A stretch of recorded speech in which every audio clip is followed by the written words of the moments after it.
Hello and welcome to another episode of With Enough Prep Time. I'm your host, the Nerd Man, and today we're doing part two of, we're reacting to part two of Chris Terrio, the writer of Batman v Superman and Justice League's article. Basically, it's an expose on what happened on the set of Justice League. So I'm going to continue here from where I left off.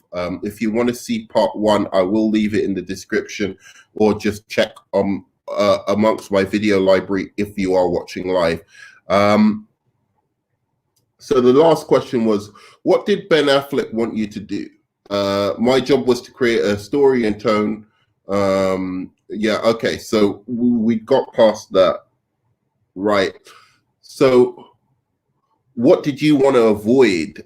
So let me read from the last one, because it was a natural place to kind of leave off from.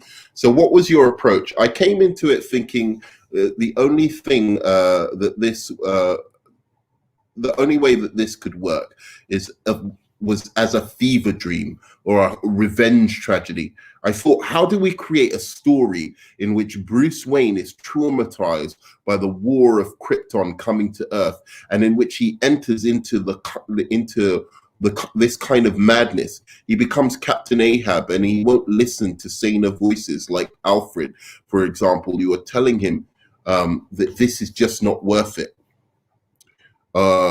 Telling him to just see reason. He's a man possessed. So the film was dark by its nature. As I worked on this movie, it seemed to me that it was a snapshot of what I was feeling on the ground in the country, which maybe didn't become apparent until this madness and division that came about from the last presidency.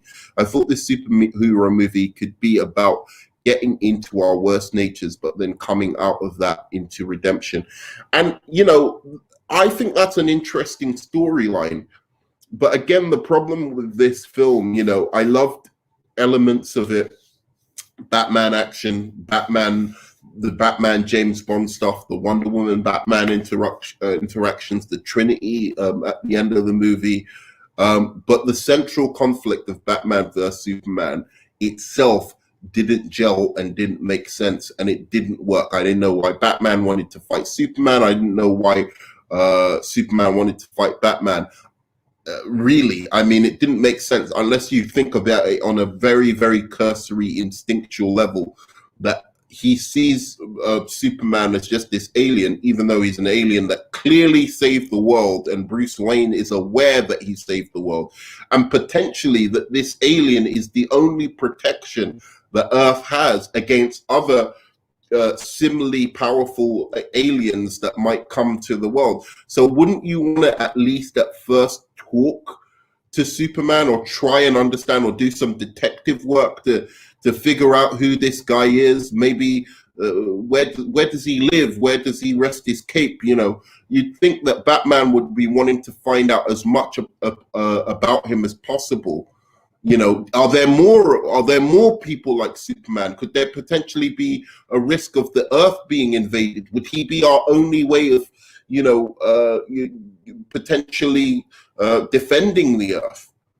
But Batman is just like a rabid wolf or whatever, trying to go after Superman, and it doesn't seem very Batman. So I don't understand why Batman is going after Superman. And in the same sense, Superman, it really doesn't make sense, right? I mean, he should be going after him because Batman's a killer, and or because Batman. I don't think Batman should have been a killer in the film. I think he should have been coming close to that. But Superman's coming after Batman because Batman's a killer, but Superman's a killer. Superman kills a terrorist in the beginning of the movie. Superman's brutal to his enemies as well. So all of it just didn't hang together and didn't make sense. So I do get the like elements of what he was doing in the screenplay came through in what Zack Snyder did finally.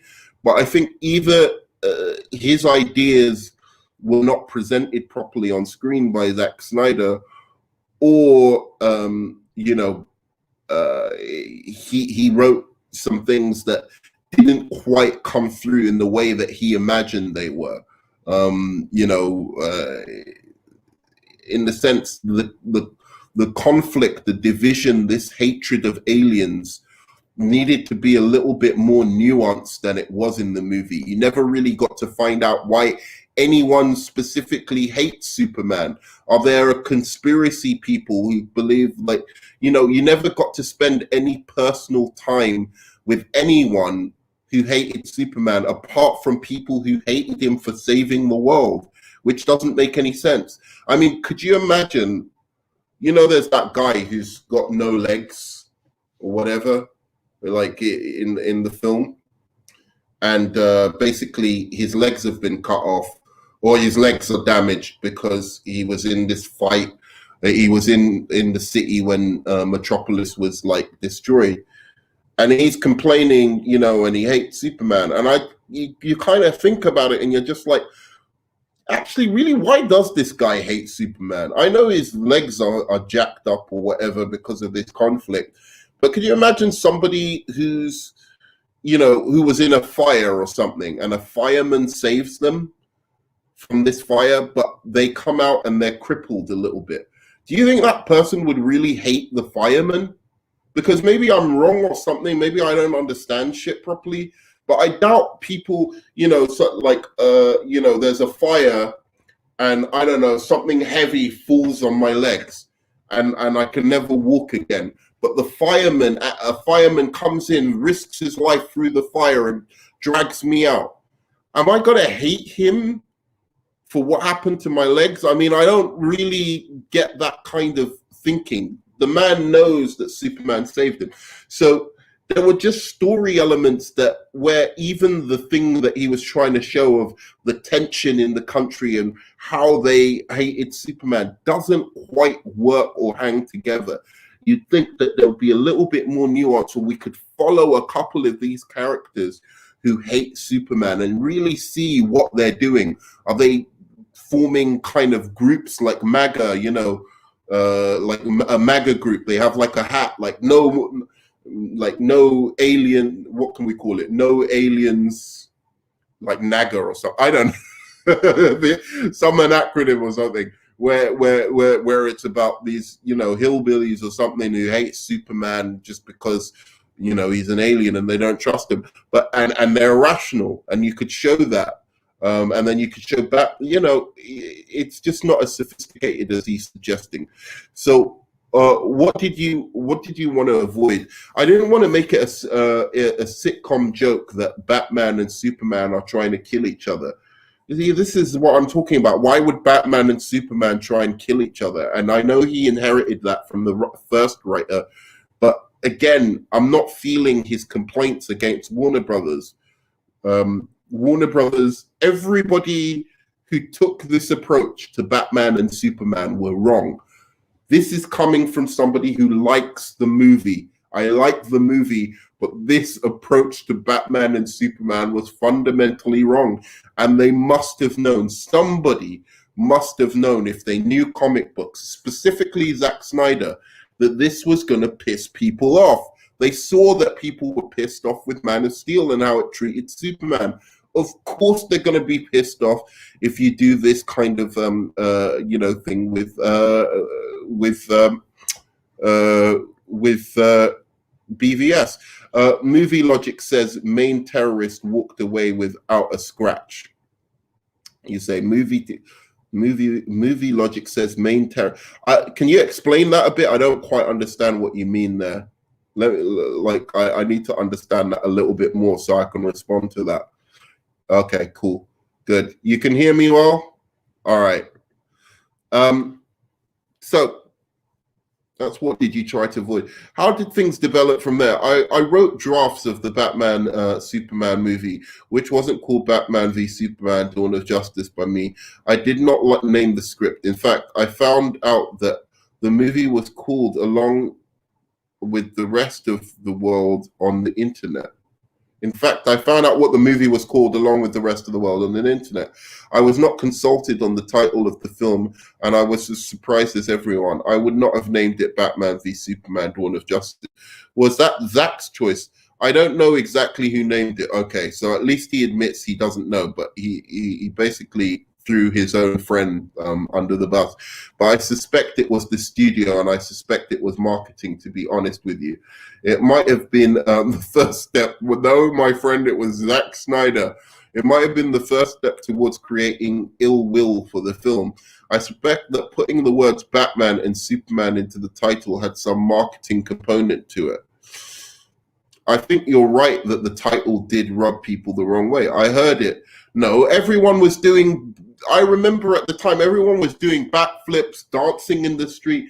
I was the only one saying that is a stupid name and it's a stupid concept for a second Batman v second movie in a universe, but they should do a Superman sequel, that they should get Wonder Woman and Flash out there as solo movies, and then go on to do a Justice League movie. I was one of the only people saying that on the internet. Everyone else was doing backflips and dancing in the street when they heard about Batman v Superman. And anyone who tells you any different is a fucking liar. There was so many people who were up for this idea, who were like, "Oh, Dark Knight Returns, it's going to be amazing." I'm like, yeah, but the Dark Knight Returns is way in the future, and it's a build up of many years of their conflict. But anyway, who cares? So I was right, people were wrong, but yeah, the name was stupid. So I think you're right that it did rub people the wrong way. I heard and I thought it sounds self-important and clueless in a way, tone deaf. The intention of the film was to do something interesting and dark and complex, not quite as Las Vegas bust 'em up WWE matches, Batman v Superman, Dawn of Justice. It's kind of fucking weird, because you're right. He's right in a way, because I think it attracted the wrong type of people to the movie who really did just want to see a long Batman v Superman fight. But that being said, the movie isn't so complicated as he's trying to make out.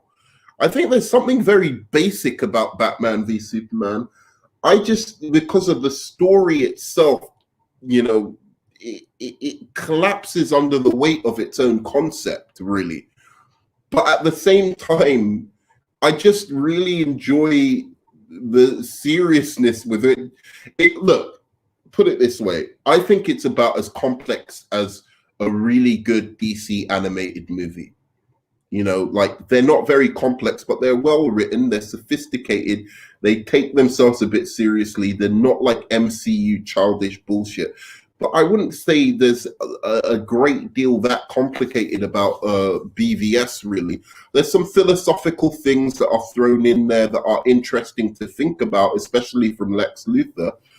But all in all, it's less sophisticated than he thinks. And my problem is, I think it should have been more sophisticated and more interested, and really played on the dynamics of what's going on in the world at the moment, as he was saying. Let's see people, like riots. Let's see people protesting. Let's see Superman do some impact in the world that is actually important to what's going on in the world at the moment, in America and in Europe. Some kind of conflict where he goes into it and actually, people, I don't know, that like people are actually literally protesting against him and hating him, and he wants to come and speak to them or something. But anyway, the movie wasn't great. It wasn't like Watchmen. Watchmen was a much more complicated movie. It wasn't called Batman v Superman, Dawn of Justice by me. All right. So how did you feel about this version of BvS that was first released? I was proud of the script when I completed it, but it turns out that when you remove 30 minutes that give the characters motivation for the climax, they didn't give any motivation for the characters. I'm sorry. Your 30 minutes did not add motivation. It added Superman on a boat, like just walking around in silence, and them claiming Superman's brutal and all of these kind of things. But so's claiming Batman is brutal. Like Superman, Clark Kent goes into the flat, and sees some old man, and he's like, yeah, he's angry and he is hunting and he's talking about Batman, and you're like, yeah, okay, I get it. You're saying Batman's really brutal and he's killing people, but like Superman, didn't I see you kill somebody in the beginning of this movie? So you don't really have a reason to be angry at Batman right now, bruh. You really don't. And Batman, aren't you just murdering people needlessly in the streets? People who aren't even like, I don't even know if that they were literally transporting kryptonite, which is probably like one of the least offensive crimes you could possibly do. And certainly you don't deserve execution for it. This Batman in this universe should be in the prison. He's a fucking serial killer.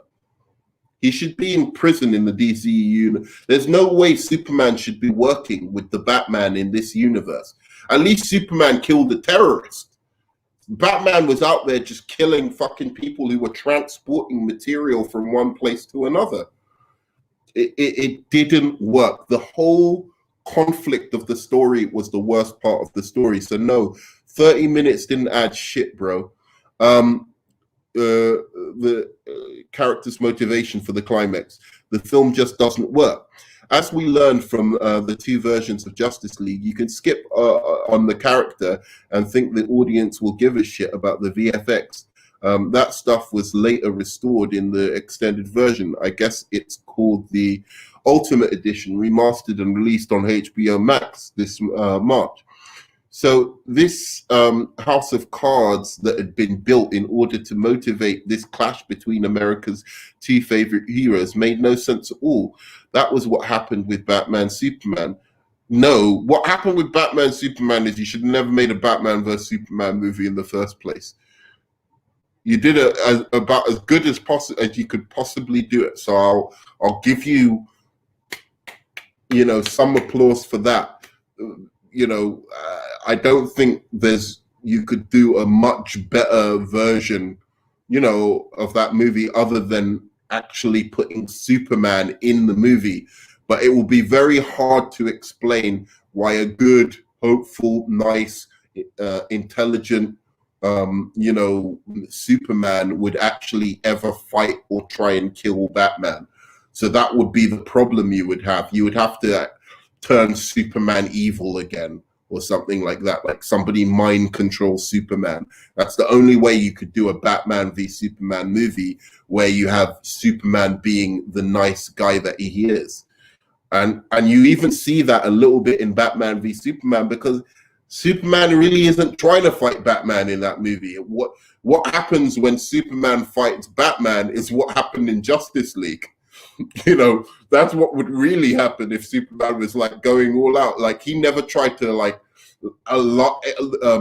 laser Batman with his eyes during the whole fight. He never used his freeze breath. He never used any of his fucking powers until it was too late, and Batman had just basically got him with the kryptonite. So again, the whole concept of it needed a much, much better architecture, and the only way Batman can believably take on Superman is with years of prep and watching him and finding out about his weaknesses, and not artificially coming across kryptonite, having built weapons, having built an arsenal, having access to red sun radiation or something like that, or magic. I don't know. All the things Batman would need to face Superman was not there in this movie.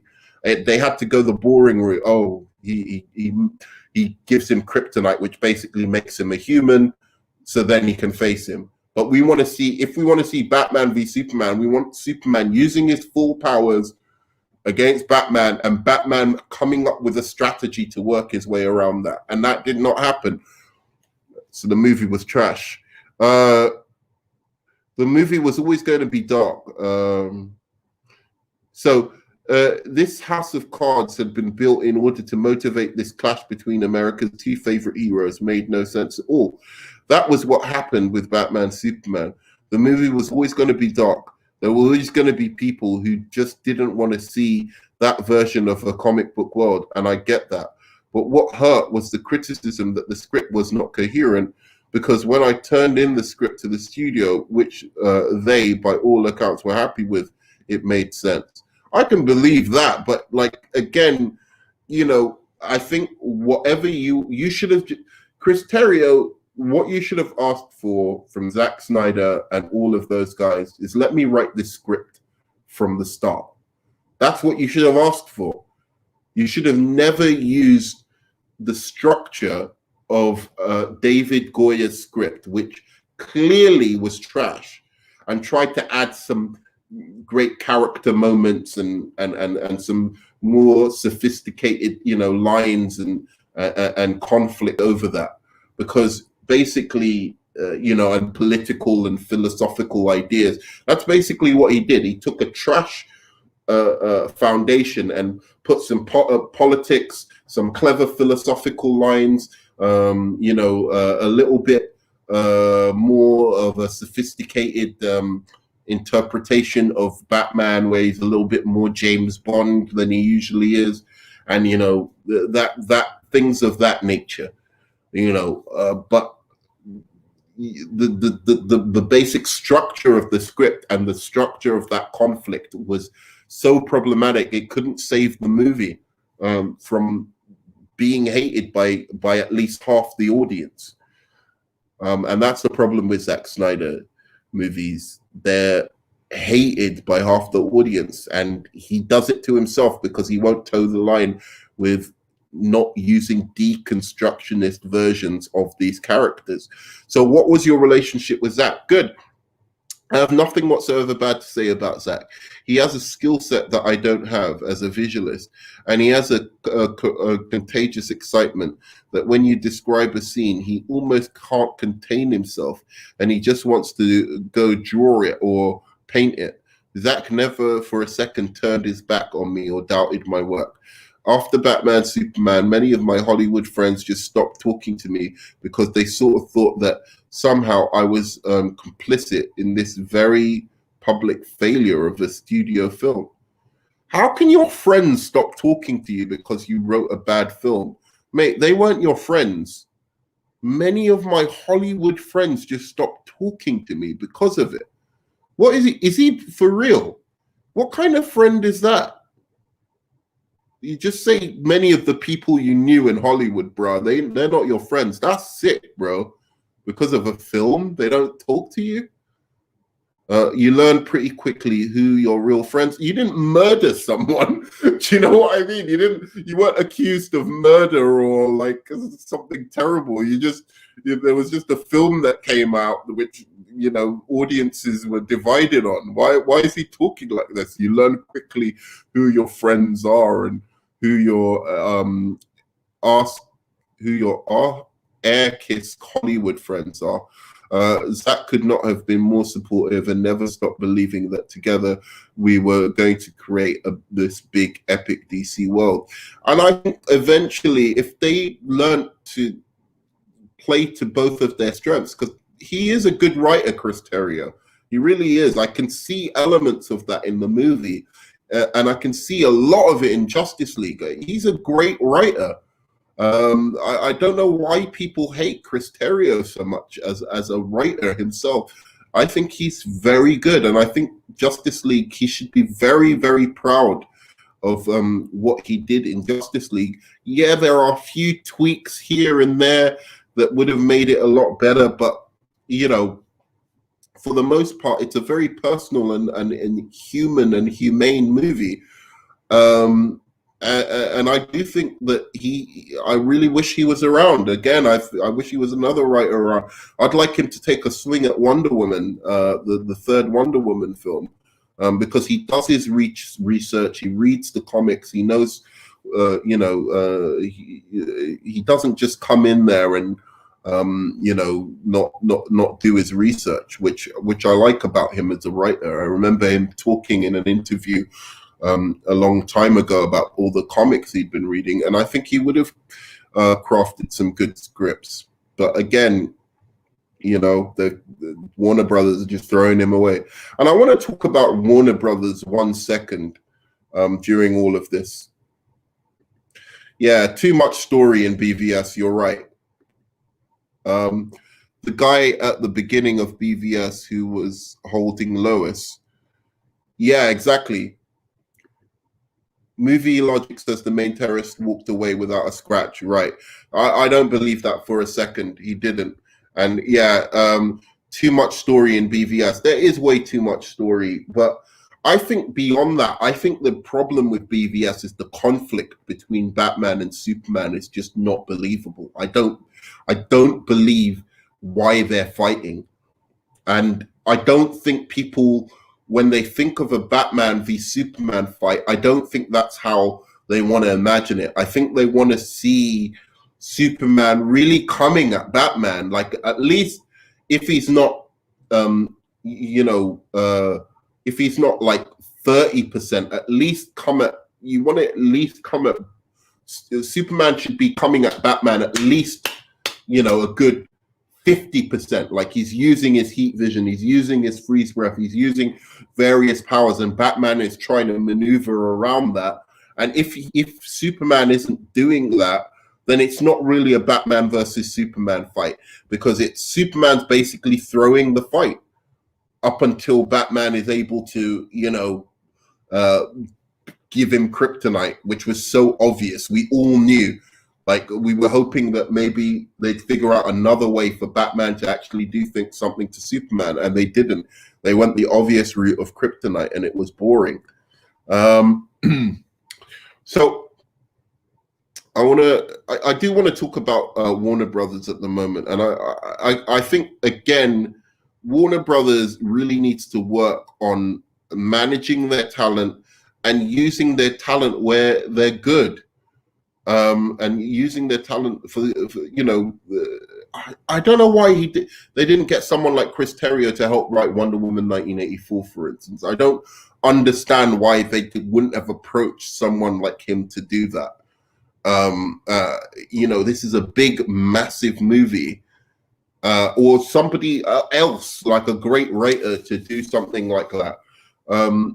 Rather than Patty Jenkins. They mismanage their talent at every fucking level. And I think that's the biggest thing, because the problem is when you mismanage talent isn't going to want to work with you, and they're not going to want to work on these DC movies. And that's going to be a shame. And us DC fans are going to suffer for that a lot, I think. We're going to see that in future. As DC's movies become dumber and dumber and dumber. And Justice League, whoever's responsible, both Zack Snyder and Chris Terrio for Justice League, you do not want to get rid of people like that. And I think, yeah, there's some toxic fans, and there's the Snyderverse fans. What are you going to do? You're always going to have people, but who aren't who do things and act off emotion and don't act off reason. But in the end, when it all comes down to it, it's about making the money. And these guys, I think, can make the money. How did you feel when that journey ended prematurely with Justice League's upheaval? I went into such a depression when the film was taken away and rewritten, but I didn't even feel entitled to be depressed, because Zach and Debbie, his wife and co-producer, were dealing with their family tragedy. Measured against that, losing this film that you wrote seems like nothing at all, but it did hurt. It hurt to think that I cared so much about these characters and worked on nothing else for a very long time. Wow, see, he does care about the characters. Do you feel like the title and the cuts for length made it harder for people to appreciate things that did work in Batman v Superman? That's exactly right. The audience has to know that they're in good hands. The minute that you lose them from a story point of view, they lose the desire to look at it generously. Once the critics decide a movie is incoherent, it's just a pylon, and that is true. That's very, very true. There's a big pylon. I saw people praising Batman v Superman at first, and then the critics' reviews came out, and then they started changing their mind on the movie. Then they attack everything. There's a line at the beginning of the film where a warlord says to Lois Lane, "They didn't tell me the interview was with a lady." And Lois replies, "I'm not a lady, I'm a journalist." So one reviewer, I noticed this as well. I thought, what? That's a perfectly fine line. So one reviewer held up this line as proof positive of my stupidity and my inability to write Lois or to write at all. It was a perfectly fine line. I'm not a lady, I'm a journalist. Well, the character of Lois in the movie was inspired by the journalist Mary Colvin, who was, of course, killed in Syria. She was one of the most intrepid journalists who ever lived, in my opinion. And there's a story in Vanity Fair, Mary Colvin's Private War, by Mary Brenner. And in the line that Lois says is almost exactly the line that was in that article where a Chechen warlord said he wouldn't shake her hand because she was a woman. And Mary Colvin replied, "There is no woman in this room, only a journalist." Right. Okay. So he was taking a line from her. I'm not, and he says, "I'm not a lady." And I liked that line. I thought that was very spunky of Lois, you know. And what she meant is, I'm not a dainty lady. I'm a journalist. I'm a serious person. I'm not like what your stereotype or imagination of a lady is. So that was a good line, and I'm glad he brought that out, because I think I even read that review. And it was so bullshit. I was like, what? This is just a complete, what kind of idiot critic says that? So that line was my tribute to her. But then in the pylon, a line like that is held as proof positive that I don't understand either women or journalists or human beings, and that I'm a shitty writer. Yeah. I think that he made a very, very good point there. So, like, you feel you lost people before they even saw it. That was the climate in which the film dropped. Anything and everything was attacked because the reviewers questioned, because the reviewers weren't being objective. They knew that if they put a bad review out and they kept attacking every single thing, everything was stupid, that they could easily that people would click on their videos, people would click on their articles, people would click on this.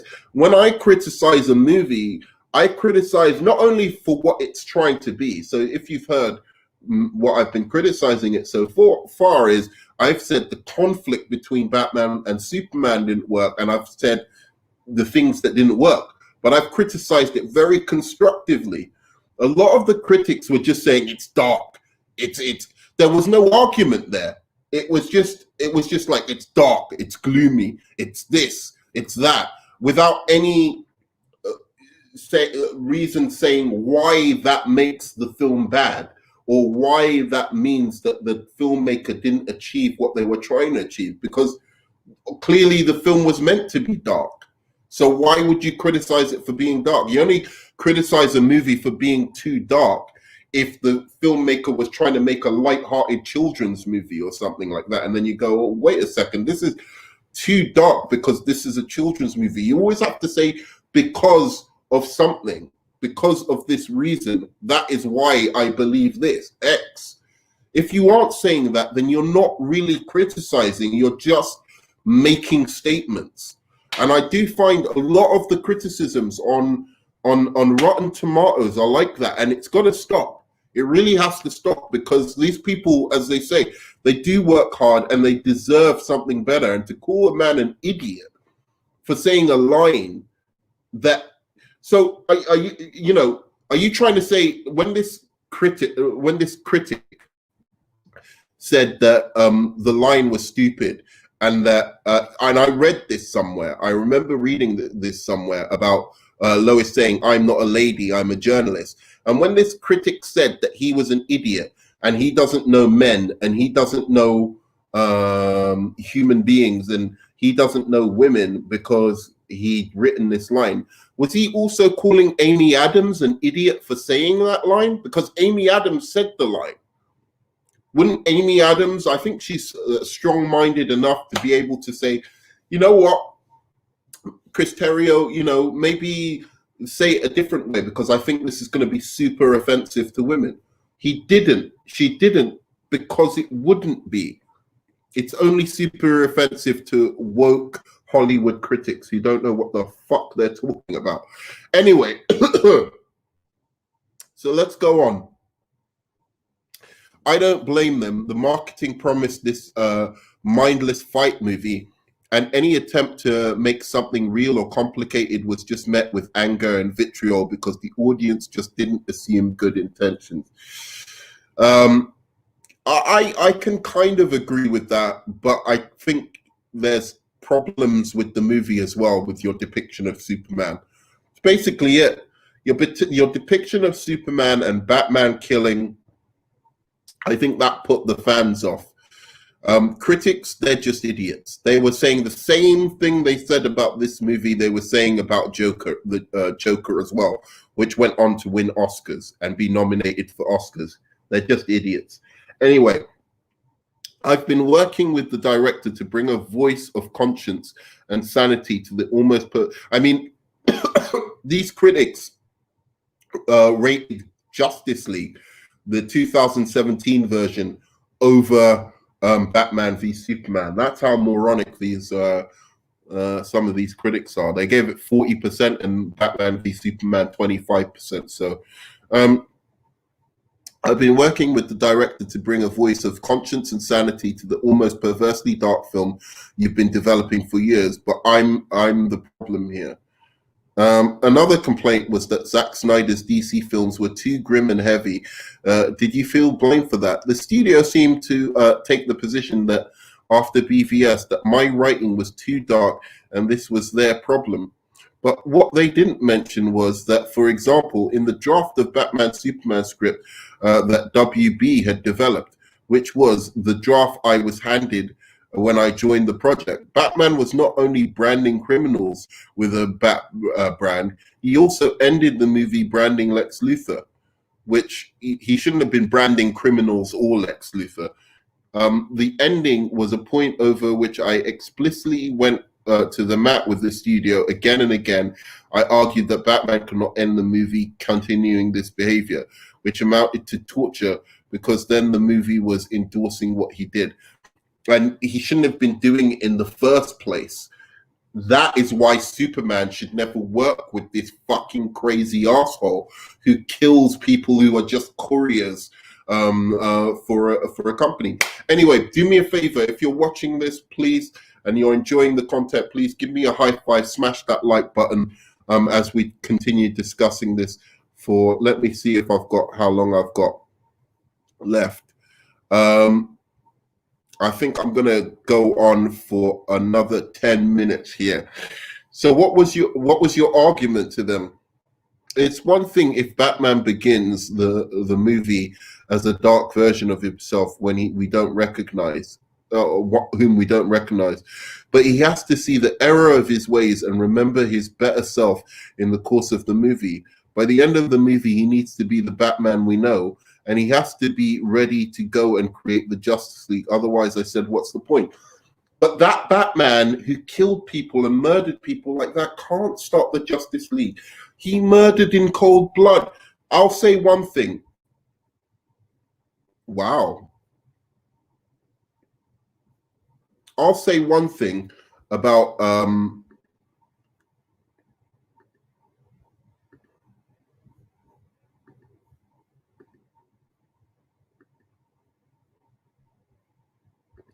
I'm going to say one thing about BvS, right? One thing about Superman and Wonder Woman. Now, I've never been for Superman murdering, and I've never been for Wonder Woman murdering. And they both do. In Justice League, Wonder Woman murders people. In Wonder Woman 1, she kind of murders people, I think, but it's like really off screen, so you can't really tell. And it's during a war, so it's a war situation. So, but she doesn't really need to kill those people. But she's a warrior then. She's naive. She's just come out as Wonder Woman. So I guess, it's a little bit different in that sense. But she's killing people, and I don't like that. And then the same goes with Superman in the beginning of BvS, and of course, you know, the infamous neck snap. So in the beginning of BvS, we have, I believe it's this part. Stand down order.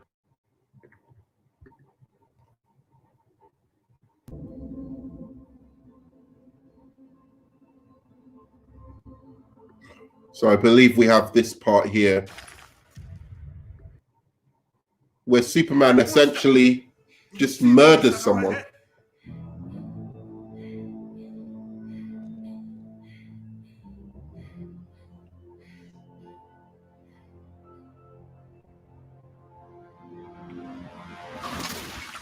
And it's just like, is that really necessary? Was that really necessary as a scene? What was Zack Snyder trying to communicate in that scene? What was he trying to say about Superman? Why would he do that? But having said all that, these are justified homicides. These are justified murders because that's a terrorist threatening Lois Lane. It's in a foreign country. He's a terrorist about to murder Lois Lane. Wonder Woman, there's bank robbers, terrorists trying to kill children, or she's in a war. Superman, there's a guy who's trying to take over the world, kill everybody, mass genocide. He snaps his neck. Batman, in Batman v Superman, has absolutely no business killing the people he does or branding the people he does. He just has no business doing it. There are people literally, I've said it, they're taking, you know, for all he knows, all these people are up to, these people probably with families and children and etc. All the things that, you know, have made him the Batman because, you know, his family got killed in the street. There are people taking kryptonite to Lex Luthor. That's all they're doing. They're not the Joker. They're not, you know, Riddler or Scarecrow poisoning the city, trying to terrorizing Gotham. They are people taking kryptonite. And because he wants kryptonite off them, he's willing to murder them. The Justice League should have never worked with this madman. So that's my opinion on that. Did you feel you were able to significantly change the Africa scene with Superman for the better? I removed the punch of Lois for one thing. Just think about the optics of that. I was able to add material to the film and asked the movie to grapple with what that. So did he say something about the battle? So what else did you have pushback against? I'm the one who had them had been saying that when that we can't make a joke out of Superman raining hell upon black African Muslim characters in the desert, as Lois promises that Superman is not going to go easy on them because they punched her. But somehow I'm the person with the dark sensibility. I wanted to say, I've been saving you from yourselves. I've been working with the director to bring a voice of conscience and sanity to almost perversely dark film you've been developing for years. But I'm the problem here. Wow. So this is part of what I was saying before I even showed this part. I was agreeing with him. So he probably didn't want Superman to kill that black African Muslim guy. And I've always said this about the movie as well, that I just think it's ridiculous, this part of the movie. So yeah, he didn't want to kill the black African Muslim guy in the desert. Right. As Lois promises that Superman is going to go easy, or not going to go easy on them because they punched her. Right. And then I removed the punch of Lois for one thing, just to think about the optics of that. I was able to add material. I think the punch, but Lois punching one of them would have been fine. I think it's Superman killing people that was the problem. I was able to add material to the film and asked the movie to grapple with what that battle meant. I think that's really bad that he took Lois punching them out of it. Actually, why would Lois punching the guy be the problem? The problem is Superman coming in and burning and raining hell. And I don't think Superman is so out of control that just because somebody hit Lois and she punched them back, that he would then murder them. So that it didn't seem like a casual scene of Superman intervening in this way without reckoning with the consequences of intervention. I place that in context of a moral question. Superman says, think of what could have happened. And Lois says, think of what did. I don't know what you're talking about, mate. That African scene was an absolute fucking mess. He should have told them, don't kill fucking anybody. Superman doesn't kill anybody. He comes in, he saves fucking, he saves Jimmy Olsen and Lois Lane. That's the only way that African scene should have played out. And the central conflict should have been about Superman and the paranoia about him destroying the city, and Batman investigating what exactly happened. So that consequence takes place in a fictional African country called Nairobi, and there's a manipulation happening with Lex Luthor and his American mercenaries trying to provoke conflict and frame Superman. After Superman rescues Lois, the film shows the people of that region truly suffering in the crossfire. Without sounding too political, it's not lost on me that much like a drone, Superman sort of comes from out of nowhere from the sky and vanquishes his enemies and then flies off with no consequences. That may not have been an angle on Superman that people wanted to see and wanted to think about. But wait a second, no, Superman doesn't do that, mate. That's not an angle that people don't want to think about. Superman doesn't do that in the comics. I don't know what you're talking about or where you got that interpretation of Superman from. Superman comes down and he tries to help people. He tries to, ensure that, I don't know, like a train doesn't go off its tracks, or, save a plane, or save, stuff like that. He doesn't come down, missile his enemies. Where did you get this interpretation from? How can you possibly come in and think about that? If he fights anyone, it's usually aliens or Brainiac or something like that. That's not like a fucking drone. It's usually when Superman's fighting someone, it's up against somebody who's usually probably more powerful or way smarter than he is, and he has a hard time with it. So that's a strange interpretation. Now I'm starting to see maybe it wasn't Zack Snyder and it was actually both of them who was thinking of Superman in this way. What a bizarre description of Superman. That may not have been an angle on Superman that people wanted to see and wanted to think about. Superman never does that. If he's fighting a human, he just gets rid of them quite easily. He fights aliens. He saves people. He's a fireman. He's the super fireman. I don't know. Anyway, did you also add the scene with the character Kahini Ziri, who was a witness to the battle, testifying about the aftermath in Washington, D.C. Ultimately, we learned she was coerced by Luthor, but her testimony does make the audience and Clark Kent himself reevaluate his actions and how he operates. Yeah, that was added afterwards. I added that scene. He came down and then came fire.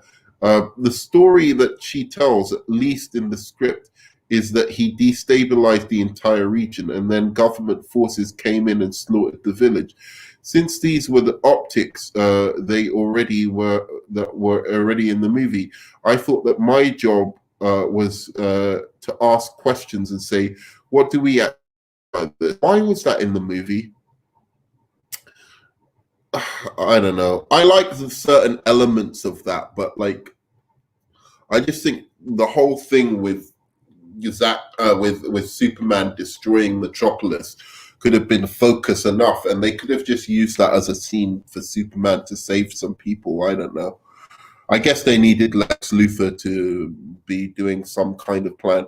You're pushing back against some of these scenes, and you're saying that the studio wanted these things, but you also had to convince Zach, right? So was Zach open to these kinds of criticism? When I would talk to Zach about some of these things, I think he got it. We discovered that we were on the same page, and that he loved the idea of a scene in Congress with the African woman describing the consequences in the village. He right away sparked to that and got excited about casting that character with actor Wumi Mosaku, now known for the Lovecraft Country, and thought she could be a very important character for the movie. So Zach was quite open to all this stuff, and I thought the studio was too. Why weren't they? Later, when I realized that so much of the plot was going to be cut out, I began to think, well, they didn't really want this kind of story. The last things to get cut out always are the stunt scenes and the special effects scenes, because they cost so much. By the time they're all there in the assembly, enormous amounts of money have been spent on every frame. So when you're looking to cut time, the things that get cut tend to be the big effect sequences, or the fights, or the stunt sequences. The things that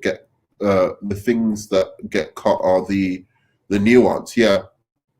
So yeah, the scenes that actually give meaning to the bigger action sequences, I think that's the problem. Not only with this film, but I suppose with all tentpoles. Given the concerns about BvS's structure you inherited, why did you sign on to the Justice League? I agreed to write the Justice League because I wanted the chance to write these characters with love and hope after getting through the darkness of Batman v Superman. The end of my version of Batman v Superman includes Bruce seeing the error of his ways and promising to change. It's the return of conscience after the ethical nightmare. And in Justice League, Bruce does do better. See, you jumped the gun there, mate. You jumped the gun. You should have introduced a good Batman and then and sorted out Superman from Man of Steel.